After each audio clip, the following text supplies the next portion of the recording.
आज सुहेल अफरीदी इमरान खान साहब को मिलने के लिए जेल जा रहे हैं। उनके साथ मीना खान अफरीदी भी हैं, दीगर कुछ और साथी भी हैं, शफीउल्ला जान भी हैं और लोग भी हैं। तो सुहेल अफरीदी को इमरान खान साहब से मिलने दिया जाएगा या नहीं मिलने दिया जाएगा, यह सवाल फिर अपनी जगह पे मौजूद है। नॉर्मली इमरान खान साहब की मुलाकातें बंद की गई हैं और यह फैसला पाकिस्तान के army chief field marshal Asim Munir का है। यानी किसी की औकात नहीं है। शहबाज शरीफ पाकिस्तान का वजीर आजम होने के बावजूद वो वजीर आला खैबर पख्तूनख्वा को कह चुके हैं कि जी मैं पूछ कर बताता हूं। तो शहबाज शरीफ से ऊपर तो आर्मी चीफ ही है, बल्कि पाकिस्तान में इस वक्त सबसे ऊपर आर्मी चीफ है। वो पाकिस्तान का खुदा बने हुए हैं और उन्हें लगता है कि हर चीज वो कंट्रोल करेंगे, जिससे दिल करेगा, जैसे दिल करेगा वैसे डील करेंगे। लोगों की जिंदगियों के मालिक बने हुए हैं। लेकिन ये बहुत सारे लोग माजी में भी बने। इंसानों की तारीख ऐसे लोगों से भरी पड़ी है, लेकिन तारीख में कहीं उन्हें जगह ही नहीं मिली बाद में। बहरहाल इमरान खान साहब से आज सुहेल अफरीदी मुलाकात करने के लिए जाएंगे। इन्हें बहुत दबाव डालना पड़ेगा, बड़ा जोर लगाना पड़ेगा। देखते हैं कि इमरान खान साहब से उनकी मुलाकात करवाई जाती है या नहीं करवाई जाती। इमरान खान साहब की बहन ने और पाकिस्तान तहरीक इंसाफ ने एक स्टेटमेंट जारी किया। पहले वो स्टेटमेंट बताता हूं, फिर आपको एक अजीब चीज बताता हूं जो पाकिस्तान तहरीक इंसाफ की मैंने नोट की है। नौरीन नियाजी कहती हैं, मैं एक बहन हूं और आज मेरा सवाल इक्तदार के ईवानों से है।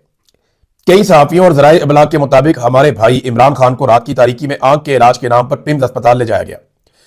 3 घंटे वहां पर रखा गया और फिर नहायत पुरअसरार और खौफनाक खामोशी के साथ वापस अडियाला जेल मुंतकिल कर दिया गया। अगर यह खबर सच है तो यह सिर्फ जुल्म नहीं बल्कि खुला जुर्म है। किसी में इतनी हिम्मत क्यों नहीं कि इमरान खान की फैमिली और वकला को सच बता सके? किससे छुपाया जा रहा है, किसके हुक्म पर, और आखिर हमारे भाई के साथ जेल के अंदर क्या सलूक हो रहा है? हमारे खानदान और वकला को इस अंधेरे में क्यों रखा जा रहा है? इमरान खान कोई कैदी नंबर नहीं, वो इस कौम की उम्मीद है। उसकी सेहत से खेलना दरअसल पूरी कौम को अंधा करने की कोशिश है।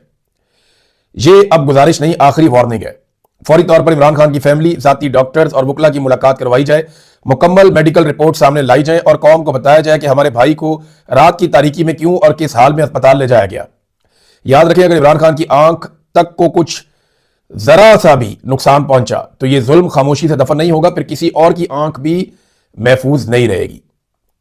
पाकिस्तान तहरीक इंसाफ यह कहती है कि कोर कमेटी ने चेयरमैन इमरान खान की सेहत के हवाले से कौमी अखबारात और सोशल मीडिया पर आने वाली खबरों पर शदीद तशवीश का इजहार किया। अखबारी रिपोर्ट्स के मुताबिक इमरान खान को पिम्स अस्पताल मुंतकिल किया गया और बाद बगैर किसी इतला के वापस अडियाला जेल ले जाया गया, जबकि इस तमाम अमल के बारे में उनकी फैमिली, पार्टी के कायदीन, वकला और अवाम को भी आगाह नहीं किया गया, जो इंतहाई काबिल मुजम्मत और तशवीशनाक है। कोर कमेटी इमरान खान के साथ मुलाकातों में रुकावटें डालने और उनकी फैमिली, सियासी रुफका और वकला की मुलाकातें रोकने की सख्त मजम्मत करती है। मुतालबा करती है कि इमरान खान की सेहत के बारे में फौरी तौर पर वाज़ेह और मुकम्मल मालूमात फराहम की जाए। उनकी फैमिली, पार्टी रहनुमाओं और वकला से फौरन मुलाकात करवाई जाए।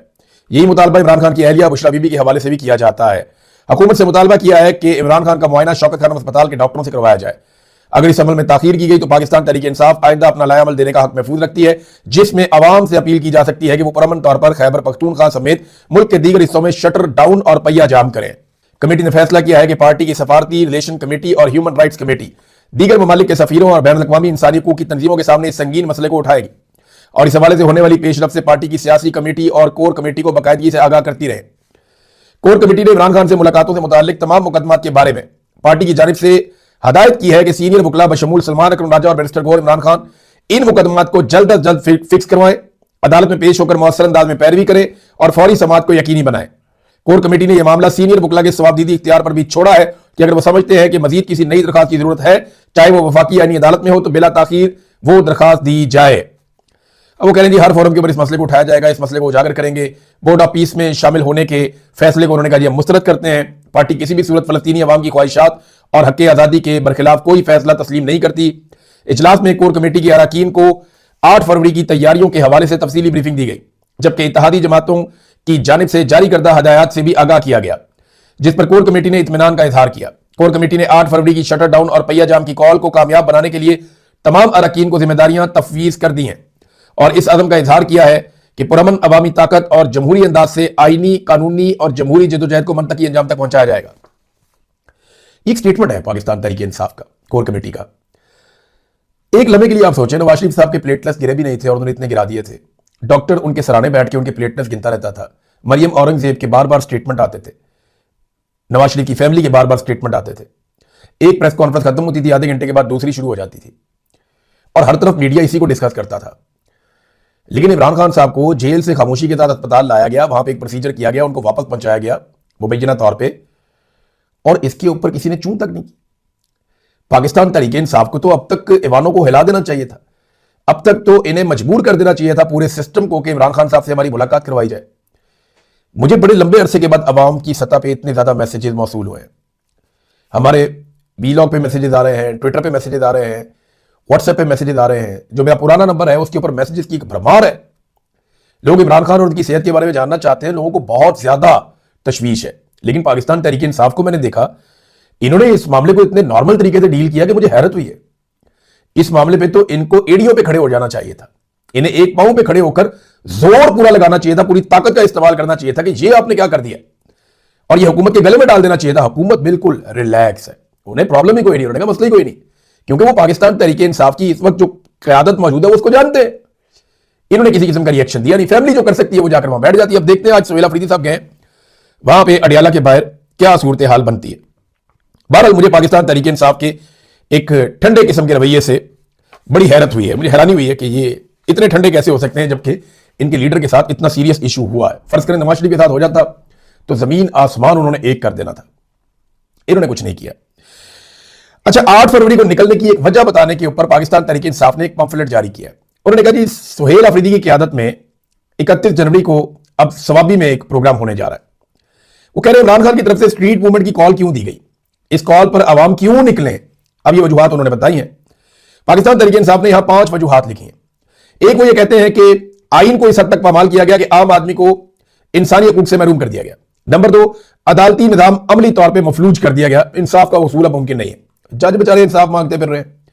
नंबर 3, आम आदमी के पास वोट की ताकत होती है, कौमी अमानत है, वोट की इज्जत को तार तार कर दिया गया, फॉर्म 47 जारी कर दिए गए और वोट लेने वाले सलाखों के पीछे हैं और जिन्हें वोट नहीं मिला उन्हें लाके ऐवानों में बैठा दिया। नंबर 4, दरपेश मसाइल सिर्फ तरीके इंसाफ नहीं बल्कि आम आवाम के हैं, लिहाजा स्ट्रीट मूवमेंट और 8 फरवरी का शटर डाउन हड़ताल आवाम को ही कामयाब करना होगा।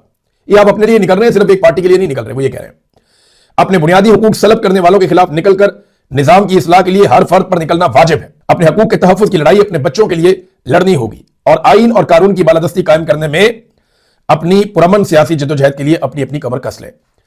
यह जनाब पाकिस्तान तरीके इंसाफ का कहना है।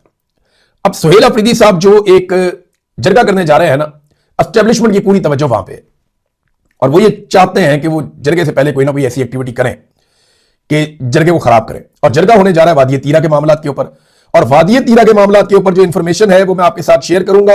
आप हैरान हो जाएंगे कि वादी तीरा के अंदर से जो खबरें आ रही हैं, वफाकी हुकूमत के जितने दावे हैं उन्हें तीरा के रहने वाले लोगों ने जिस तरह उड़ा के रख दिया है, ये जरा आप देखिए कि वादी तीरा के लोग अब क्या कहते हैं। पहले तो आप JUIF के जो मकामी रहनुमा है उनकी बात सुने। फजल रहमान साहब की पार्टी है ना, वो कहते हैं जी ये हुकूमत कह रही है कि लोग बर्फ की वजह से निकले। तो इस पर उन्होंने कहा जी पिछले 10 बरसों में ऐसी कोई नकल मकानी नहीं हुई, तो अब ये लोग क्यों घर बार छोड़कर आ रहे हैं। लोग सर्दी से निपटने के लिए पहले ही मुनासिब इंतजाम रखते हैं। यहां कोई पहली मर्तबा बर्फबारी या सर्दी नहीं आई है, हर साल मौसम ऐसा ही होता है। तो यह हुकूमत की बात झूठ साबित हुई जो दावा किया गया हुकूमत की जानिब से कि जनाब बर्फबारी की वजह से ये लोग निकले हैं। फिर एक और जो तीरा के मकामी ताजिर हैं वो कहते हैं जब ऑपरेशन की बातें शुरू हुई तो तीरा की तरफ राशन ले जाने पर पाबंदी आयद कर दी गई कि जनाब यहां पे ऑपरेशन करना है तो राशन भी नहीं लेके जाना, लोगों को निकालना है यहां से। एक ट्रक आना बड़ी मुश्किल से, यानी एक ट्रक आटे का था वो बड़ी मुश्किल से रवाना हुआ, मगर बर्फबारी खराब हालात के बायस वो मंजिल तक नहीं पहुंच सका। हुकूमत ने इलाका खाली करने का नहीं कहा, तो फिर ये रजिस्ट्रेशन कौन कर रहा था। तीरा के मकामी ताजिर ने ये BBC के साथ बातचीत की है। BBC को मजीद बताया कि कम से कम हम पर हंसे तो मत। ख्वाजा आसिफ का बयान ऐसा है जैसे वो हमारा मजाक उड़ा रहे हैं। हम खुद क्यों इस सर्द मौसम में अपना घर बार छोड़कर आएंगे। हमने अभी कुछ अर्सा पहले अपना एक नया मकान तामीर किया है जिसमें बेसमेंट भी है, हम बहुत सर्दी से महफूज रह सकते थे। तीरा मुतासरीन की BBC के साथ गुफ्तगू। सर्द मौसम की वजह से नकल मकानी, तीरा से नकल मकानी करने वालों ने वजीर दिफा और वफाकी वज़रा के दावों को गलत करार दे दिया। इलाका खाली करने के लिए 3 दिन का हमें वक्त दिया गया और कभी कहा गया कि 10 से 25 जनवरी के दौरान नकल मकानी कर लो, यहां ऑपरेशन होगा। यह तीरा के मुतासरीन ने BBC के साथ गुफ्तगू की है। नाज़रीन, इस पर सुहेल अफरीदी ने और एक जमात इस्लामी के प्रोफेसर इब्राहिम है, उन्होंने भी इसके ऊपर स्टेटमेंट दिया है। फौज ने मजबूर करके लोगों को घरों से निकाला, किसी ने रजाकाराना तौर पर अपना घर बार नहीं छोड़ा। परवेज मुशर्रफ के दौर से लेकर आज तक जितने भी ऑपरेशन हुए सबका फैसला फौज ने किया, ये जनाब प्रोफेसर इब्राहिम साहब फरमा रहे हैं। जब सुहेल अफरीदी कहते हैं कि एक तरफ तीरा के लोग पाकिस्तान के लिए कुर्बानियां दे रहे हैं और दूसरी तरफ बेशर्म सियासतदान उनका मजाक उड़ा रहे हैं। कोई भी शख्स अपनी मर्जी से अपना घर नहीं छोड़ता, इन लोगों को जबरदस्ती निकाला गया। और इन्हें कोई माली मदद भी फराहम नहीं की गई। ये है सूरत हाल वादी तीरा की। वादी तीरा के लोग गुस्से में हैं। नॉर्मली क्या होता था, जब भी पाकिस्तान की फौज कोई ऑपरेशन पाकिस्तान के अंदर करती थी तो गाने चलते थे, ISPR म्यूजिक बनाता था, उसके अंदर बड़े जबरदस्त फिल्मी सीन डाले जाते थे, बड़ी अच्छी प्रोडक्शन होती थी, तो उससे जो है ना वो हीरो बनाए जाते थे नए, और पाकिस्तान की मिलिट्री एस्टेब्लिशमेंट को फायदा होता था, तो जर्नैलों की शान में कसीदे पड़े जाते थे। लेकिन इस मरतबा काम उल्टा हो गया, हीरो बन गए सियासतदान, सुहेल अफरीदी के बाकी साथी, वो सारे हीरो बन गए और एस्टेब्लिशमेंट जीरो हो गई। तो ये ऑपरेशन से मुकर के भाग गया। आप अंदाजा करें, पाकिस्तान में एस्टेब्लिशमेंट को यह बात सोचनी पड़ेगी कि पहली मरतबा उन्होंने ऑपरेशन अनाउंस किया और लोगों ने उसको रद्द किया, और इस हद तक रद्द किया कि ऑपरेशन के नाम से इनको भागना पड़ गया। ये इनके साथ पाकिस्तान की तारीख में पहली मरतबा हुआ, इससे पहले कभी ऐसा नहीं हुआ। अभी और बहुत कुछ भी पहली मरतबा होगा पाकिस्तान में इन लोगों के साथ। देखिए, ये जो डोनाल्ड ट्रंप और नेतन्याहू साहब के साथ इन्होंने दोस्ती तो होनी चाहिए। ये जो इन्होंने नौकरी और चाकरी की है फील्ड मार्शल आसिम मुनीर साहब ने और शहबाज शरीफ साहब ने, ये जो नेतन्याहू साहब से और डोनाल्ड ट्रंप साहब से नौकरी और चाकरी इन्होंने इख्तियार की है, ये एक लंच इतना महंगा कभी नहीं होता जितना महंगा लंच डोनाल्ड ट्रंप के साथ पाकिस्तान के फील्ड मार्शल को पड़ेगा। अब ना उसकी कीमत चुकाने का वक्त आ गया। जो इतलात इसराइल से आ रही हैं कि रफा में वो बहुत बड़ा कैंप बनाने जा रहे हैं, ये मैं नहीं कह रहा, ये इसराइली जर्नैल कह रहे हैं जो रिटायर्ड हैं, और इसराइली रिटायर्ड जर्नैल ने सारी खबर खोल दी है। गजा को बहुत सारे हिस्सों में तकसीम किया जा रहा है, फलस्तीन की रियासत का जो क़याम है वो अभी ख्वाब ही बन जाएगा, और नेतन्याहू ने इसके बारे में स्टेटमेंट दे भी दिया है। पहले आप ये देखें कि इसराइली जर्नैल ने क्या कहा। इसराइली जर्नैल का कहना है कि इसराइल ने गजा के जनूबी शहर रफा में एक बहुत बड़े कैंप के लिए जमीन साफ कर दी है, जहां फलस्तीनियों की नकलो हरकत को इसराइली निगरानी में रखा जाएगा। और ये जनाब जो जर्नैल हैं रिटायर इसराइल के, वो ये बात रॉयटर्स को बता रहे हैं। उन्होंने कहा कि यह जगह लाखों लोगों की रिहाइश के लिए तैयार की जा रही है, यानी लाखों लोग वहां पर रहेंगे उस कैंप के अंदर। अच्छा, इसे अल जजीरा ने एक जेल नुमा जगह करार दिया, जैसे मवेशियों को रखा जाता है। और इसका जो सिस्टम है उसको जरा समझ ले आप। वो करने ये जा रहे हैं कि एक खास एरिया साफ करके उसे बंद कर रहे हैं, वहां पे एक कैंप नुमा जेल बना रहे हैं, क्योंकि अल जजीरा ने इसको करार दिया कि ये कैद खाना टाइप जगह है। इसके अंदर जितने लोग जाएंगे ना वो इसराइल को क्रॉस करके जाएंगे, उनके सिक्योरिटी बैरियर को क्रॉस करके जाएंगे। अगर कोई लोग मिस्र जाना चाहते हैं तो वो भी बैरियर्स को क्रॉस करके जाएंगे। अब जितने लोग आएंगे और जाएंगे वो बायोमेट्रिक सिस्टम के साथ जाएंगे और आएंगे। उनके चेहरों की शनाख्त का, आंखों की शनाख्त का एक पूरा तरीकाकार होगा। वो कभी भी कहीं भी जाएंगे वो फौरी तौर पर डिटेक्ट हो जाएंगे।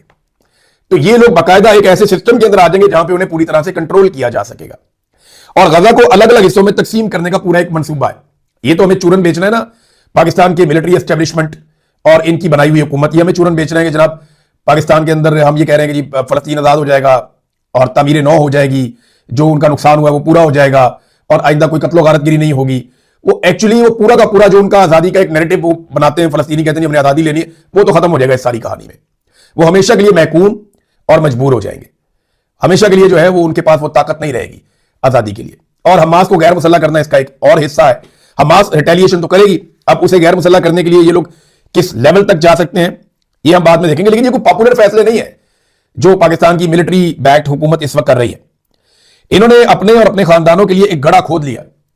अब चाहे ये पाकिस्तान की मिलिट्री एस्टेब्लिशमेंट के सीनियर अफसरान है, तो चाहे ये पाकिस्तान की इस वक्त की जो हुकूमत है उसके मुश्तरका, और ये बात इसलिए मैं आपको कह रहा हूं कि अभी हमने लोगों से बात की है एक दिन पहले, मैंने आपको सुनवाई भी। लोगों के जज्बात बड़े खौफनाक है, बाकी बातें करते हुए लोग डरते हैं। मैंने बहुत सारे इंटरव्यू चलाए ही नहीं, लोगों ने अल्फाज इस तरह के इस्तेमाल किए जो मुनासिब नहीं थे। तो इस मामले में लोग बहुत भरे हुए हैं, बहुत गुस्से में। तो अब इनके पास दो ही रास्ते हैं। अगर ये डोनाल्ड ट्रंप को राजी रखते हैं तो अवाम इन्हें और इनके खानदानों को कभी नहीं भूलेगी, ये इबरत के निशान के तौर पर मौजूद रहेंगे, इन्हें कभी इज्जत नहीं मिल सकेगी।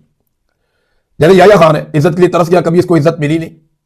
इसी तरह वो घटिया सियासतदान भी हैं मादी के, जिन्हें इज्जत के लिए वो तरस गए, उन्हें इज्जत नहीं मिली। ऐसे ही इनके साथ भी यही होने वाला है। हाँ, अब आप इस बात पे आ जाए कि अगर ये डोनाल्ड ट्रंप की बात नहीं मानते तो फिर डोनाल्ड ट्रंप नहीं छोड़ेगा, क्योंकि IMF हो या वर्ल्ड बैंक हो, वो इनको ढील दे ही इस बुनियाद के ऊपर रहा है कि ये अमेरिका की बात मान रहे हैं और इनका सिस्टम चल ही इस बुनियाद के ऊपर रहा है। वरना इंसानी हकूक की पामालियों पर इनको फारिग कर दिया जाएगा। इन्होंने जो इकोनॉमी की हालत कर दी है, ये 4 दिन मुल्क नहीं चला सकते इस वक्त अमेरिकी मदद के बगैर, जहां तक ये पाकिस्तान को ले गए। और जितने इनके दिमाग है ना, एक ही जैसे सारे इकट्ठे हो गए। थोड़ा सा पहले फील्ड मार्शल ने कहा था, जो पाकिस्तान छोड़ के नौजवान बाहर जा रहे थे, उन्होंने कहा था ये ब्रेन ड्रेन नहीं है, ब्रेन गेन है। याद है आपको? अब मरियम नवाज साहबा ने भी वैसा ही स्टेटमेंट दे दिया। अफसोस होता है कि एक से एक अकलमंद यहां पे जमा। अब मरियम नवाज की बात आप सुने, वो कहती है पाकिस्तान की अगर एक्सपोर्ट्स बढ़ानी है तो सबसे बेहतरीन एक्सपोर्ट हमारे ब्रिलियंट ब्रेन्स हैं, जिन्हें हम एक्सपोर्ट कर सकते हैं। यानी हमारे जो दिमाग हैं, बेहतरीन ब्रिलियंट किस्म के दिमाग, बेहतरीन दिमाग, उन्हें हम एक्सपोर्ट कर सकते हैं। अच्छा, इसका मतलब ये नहीं है कि वो सर के अंदर से दिमाग निकाल के बाहर एक्सपोर्ट कर देंगे। और जो बेहतरीन ज़हीन लोग हैं पाकिस्तान के, जो अपने अपने शोबों में शानदार हैं, चाहे वो डॉक्टर हैं, चाहे वो इंजीनियर हैं, चाहे वो अकाउंटेंट्स हैं, चाहे वो IT एक्सपर्ट्स हैं, चाहे वो बड़े ज़बरदस्त किस्म के जानने वाले हैं मईशत को, मईशतदान हैं, इकोनॉमिस्ट हैं, चाहे वो बेहतरीन दिमाग जो हैं वो बैंकिंग के शोबे से हैं, चाहे वो बेहतरीन दिमाग जो हैं वो ज़राअत के शोबे से हैं। तो जिस जिस शोबे में बेहतरीन दिमाग हैं उनको बाहर भेज दिया जाए पाकिस्तान से। तो इससे दो फायदे होंगे। नंबर एक, वो बेहतरीन दिमाग जो है वो वोट डालने के काबिल नहीं रहेंगे, ओवरसीज पाकिस्तानी बन जाएंगे। नंबर दो, वो अपने घर वालों को खाने पीने के लिए पीछे से पैसे भेजा करेंगे, उससे पाकिस्तान को रेमिटेंसेज में इजाफा हो जाएगा, पाकिस्तान को पैसे मिल जाएंगे। और नंबर तीन फायदा ये होगा कि पाकिस्तान में कम समझदार लोग रह जाएंगे, जिस तरह के खुद हैं ये लोग, जिस तरह के दिमाग इनके अपने कुंद ज़हन है ना, एक तो पढ़े लिखे नहीं है, ऊपर से कोशिश भी नहीं करते। तो इन्हीं तरह के लोग जो है ये चाहते हैं पाकिस्तान में बाकी रह जाए, यानी सुनिया हो जाए गलियां तो फिर मिर्जा यार फिरे। ये इनकी ख्वाहिश है कि जनाब जितने ज़हन हमारे छोटे हैं, जितने हम कुंद ज़हन हैं, इसी तरह के लोग पाकिस्तान में बाकी रह जाएं। जितने अच्छे दिमागों वाले लोग हैं वो पाकिस्तान छोड़ के पाकिस्तान से बाहर चले जाएं। मुकाबला कर नहीं सकते, सामना कर नहीं सकते, तो कहते हैं जी लोग पाकिस्तान छोड़कर ही चले जाएं। पूरी दुनिया बेहतरीन दिमागों को अपने मुल्क में रखना चाहती है। किसी मुल्क में जितने दरखेज दिमाग होंगे, जितने ब्रिलियंट माइंड्स होंगे, जितने शानदार ब्रेन्स होंगे जिस मुल्क के अंदर, वो उतना तरक्की करेगा। लोग चाहते हैं कि शानदार लोग उनके मुल्क के अंदर काम करें, साइंस में काम करें, टेक्नोलॉजी में काम करें, IT में काम करें, इंजीनियरिंग में काम करें, ज़राअत में काम करें। हर चीज के अंदर शानदार लोग पाकिस्तान में रुकने चाहिए ताकि पाकिस्तान तरक्की करे। यह होती है एक पाकिस्तानियत वाली सोच। और यह सोच कि जितने पढ़े लिखे हैं उन्होंने बाहर भेजो तो पैसे भेजना, यह पाकिस्तानियत वाली सोच नहीं, यह एक ताजिर वाली सोच है। यह एक घटिया ताजिर वाली सोच है जिसको मुनाफे के अलावा कुछ और सूझता ही नहीं है। क्योंकि बाप ताजिर है ना, तो खून के अंदर यह चीज आई हुई है कि नहीं नहीं, बेहतरीन लोगों को बेच दो, बाहर भेज दो, जाके दूसरे मुल्कों में तरक्की करें, दूसरे मुल्कों की तरक्की के अंदर हाथ बटाएं। यहां मैं बहुत सारे डॉक्टर्स को मिलता हूं, वो कहते हैं पाकिस्तान में काम करना चाहते हैं, हमें कम पैसे मिले और ज्यादा काम करना पड़े, फिर भी हम पाकिस्तान में काम करें, लेकिन हमें वहां पे तहफ्फुज नहीं है, किसी भी चीज का तहफ्फुज नहीं है, इज्जत नहीं है, कोई सिस्टम ही नहीं है वहां काम करने का। और जिस तरीके से तजलील की जाती है मुख्तलिफ शोबों में, यहां बेशुमार लोग ऐसे मिलते हैं पाकिस्तान से सिर्फ इसलिए आए कि सिस्टम काम नहीं कर रहा। वो पाकिस्तान में रहना चाहते हैं, काम करना चाहते हैं, लेकिन हुक्मरानों की घटिया सोच देखें, वो कहते हैं निकलो पाकिस्तान से जाओ। और एक्सपोर्ट्स की जो रियल एक्सपोर्ट्स हैं उनकी जरा हालत आप चेक करें। ये जो इन्होंने किया पाकिस्तान के साथ, हार्ड स्टेट है ना, इसका कमाल चेक करें आप। पाकिस्तान और उसके पाकिस्तान के आसपास जो 9 हमसाया ममालिक हैं उनके साथ जो हमारी ट्रेड है, तिजारत है, उसी में हमारा जो तजारती खसारा है वो बढ़ गया है 44.42% तक। अंदाजा करें आप, तजारती खसारा 44.42% तक हमारा बढ़ गया इन मुल्कों के साथ। वजह क्या है? हम ज्यादा चीजें इंपोर्ट कर रहे हैं और बाहर कुछ भिजवा ही नहीं पा रहे। तो अब ये कह रहे हैं जनाब जो समझदार लोग हैं वो पाकिस्तान छोड़ के भाग। एक्चुअली मशवरा इन्होंने ये दिया है कि जिस जिसकी खोपड़ी में अकल है ना, जो जो समझदार आदमी है, मशवरा मरियम नवाज ये दे रही है पाकिस्तान छोड़ के भाग जाओ। यही बात फील्ड मार्शल आसिम मुनीर साहब ने दूसरे अल्फाज में कही थी। ये चाहते ही नहीं कोई अकलमंद आदमी पाकिस्तान के अंदर रहे, क्योंकि अकलमंद आदमी सवाल करेगा, इनके पास जवाब कोई नहीं है, लेकिन सवाल होगा, जवाब होगा, ये तो आपको करना पड़ेगा। लाहौर के मैन होल के अंदर, ये मैन होल नहीं, एक गटर था, अब एक नाला टाइप बना हुआ था, वहां पे एक खातून, और खातून का नाम था सादिया, और उनकी 9 माह की बच्ची, ये उसमें गिर गए, रिक्शे में बैठने की कोशिश करते वहां उसके अंदर गिर गए। इनकी तलाश होती रही काफी देर तक। पंजाब हुकूमत ने कहा जी कि नहीं, गुमे नहीं, कोई भी नहीं गिरा, ये सब झूठ है। औरत की अपने शौहर से लड़ाई हुई थी, ये बात फैला दी गई, तो पंजाब हुकूमत ने, वजारत इत्तलात ने झूठ बोलना शुरू कर दिया कि ऐसा कोई वाकई नहीं हुआ। चंद घंटों के बाद जो है वो खातून की लाश मिल गई।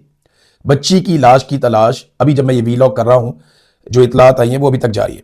पता नहीं अब लाश अभी मिलती है, कब मिलती है, कैसे मिलती है, लेकिन आप देखें झूठ इनकी जुबान की नोक के ऊपर, ये है ही फ्रॉड, ये पेट से झूठ बोलते हैं ये। नाज़रीन, ईरान और अमेरिका के बीच में भी चीजें बहुत सख्त पोजीशन पे पहुंच चुकी हैं और यहां पे ऐसा लगता है कि एक फैसला कुन लड़ाई हो सकती है, लेकिन इस पे हम बात करेंगे, अभी टाइम बहुत हो गया। अगले वीलॉग में अब तक के लिए इतनी, अपना ख्याल रखिएगा, अपने इस चैनल का भी। अल्लाह हाफ़िज़।